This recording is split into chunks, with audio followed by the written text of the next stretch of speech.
Olá, tudo bem? Eu sou Emildo Coutinho, estou aqui mais uma vez nesse canal GAT Inglês Falado para uma breve aula para os meus seguidores, os alunos da rede estadual e também do ensino do EJA.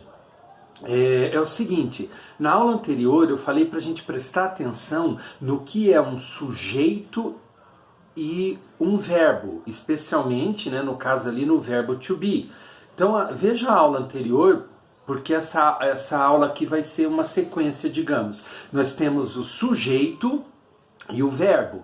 Aí a parte am, is e are, no caso do verbo to be, são as formas do verbo.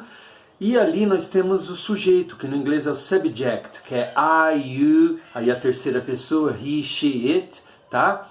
E hoje eu vou falar algo, assim, ampliando um pouquinho mais isso, nós temos o sujeito, que é o subject, e depois do verbo nós temos o object, que isso vai ao encontro de uma turma do primeiro ano do ensino médio, que eu vi que teve problema com isso.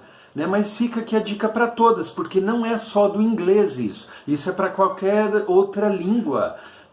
Nós temos o que vem antes ali do verbo é o sujeito, depois é o objeto, no inglês subject e object. Então numa frase básica aqui, nós temos aqui I love you. Olha só, aqui é o sujeito, isso aqui é o objeto, Só que o objeto do you é you mesmo, Tem uma listinha ali de objetos, Vou fazer bem rapidinho aqui, Pro I seria o me, Para you é o you mesmo, ok?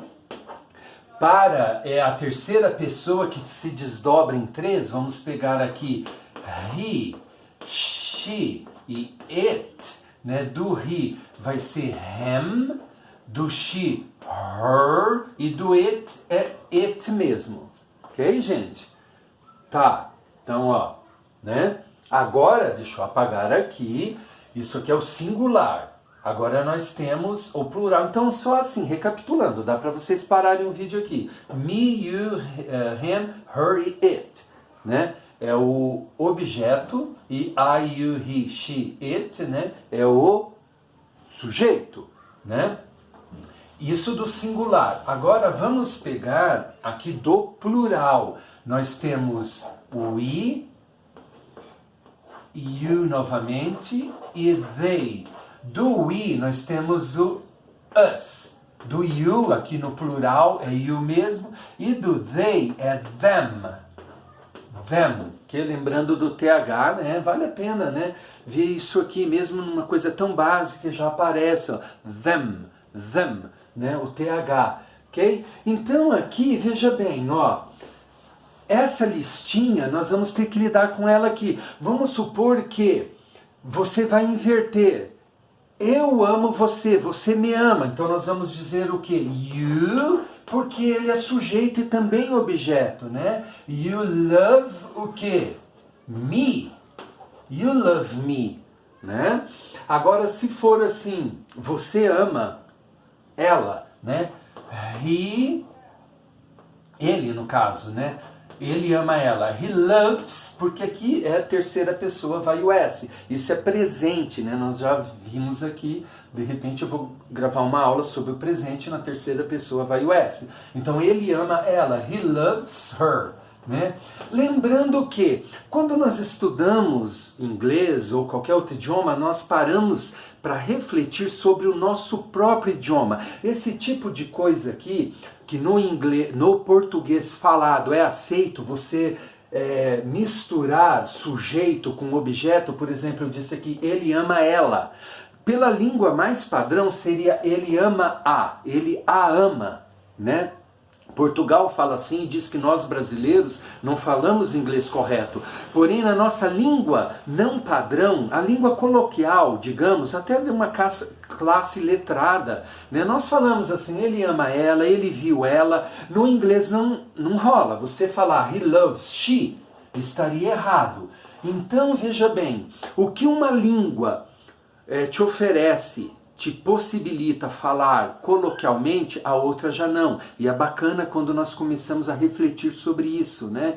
Então, aqui entrar um pouquinho nessas coisas. E outra coisa que eu notei que os alunos estão tendo problema é o seguinte: o sujeito e mesmo aqui o objeto nós podemos substituir por pessoas. Eu vi que alguém teve problema com isso, alguns alunos. Eu posso dizer assim, né? Aqui, ó, John, vou apagar tudo isso aqui. John, né? John ou Joe, para ficar um nome mais curto. Joe loves. Colocar o S porque John seria he. Eu posso substituir por pessoas. Joe loves Mary.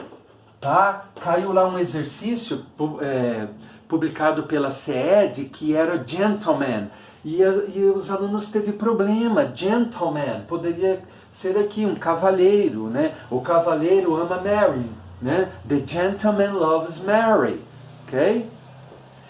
E ele poderia aqui ser my mother, né? My mother ou the mother, enfim, né? Vamos colocar aqui a mãe, the mother, sei lá, a mãe, the mother loves, né?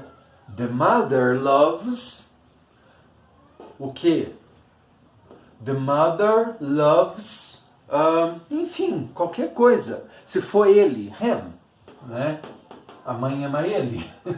Sei lá, criando frases assim aleatórias, né? Enfim, né, gente? A gente tem que ver, então, sujeito e objeto, que pode ser um nome de uma pessoa. Vamos colocar dois aqui, né? Vamos colocar primeiro assim, they, eles. Poxa, poderia ser um nome. Joe and Mary. São eles, não são? They, né? Ou Joe and Mary. Love, né? Amam. Vamos colocar agora o objeto. Joe and Mary love it. Que está se referindo a um objeto. Por isso que no inglês nós temos esse neutro, né? Nós temos que colocar o objeto sempre. Sabe aquele linguajar de internet tipo amo, né? Adoro, essas coisas, linguajar de internet? O inglês é uma língua que possibilita, né, nesse linguajar, você tirar o sujeito. Porém, o objeto você tem que colocar. Então, amo, você não precisa colocar assim, I love it, né, que seria a forma mais padrão, mais completa, mais correta. I love it. Você pode escrever simplesmente num linguajar de internet, uma coisa mais falada, digamos, love it, né? Mas não tem como simplesmente tirar love. É amor. Já não vai dar para imaginar que seria o equivalente a amo, né? Então o objeto é uma coisa no inglês muito importante quando nós comparamos ao português, né? E poderia ser outro verbo, né? Sei lá, tipo nós, we live, nós moramos, we live, né? O que vier depois aqui vai ser um complemento a um objeto, né? We live here. Aqui já não é um objeto, aqui já é um complemento, mas vem depois também do verbo. O objeto, ele está mais ligado a sujeito, né? Então vamos pegar aqui com o sujeito, we like, gostar. We like them, nós gostamos deles, né? Ó, we like them. Enfim, sujeito antes do verbo, depois do verbo, objeto, ok? Então por hoje é só, né? Fica aqui essa dica, essa aula, nós veremos na próxima postagem.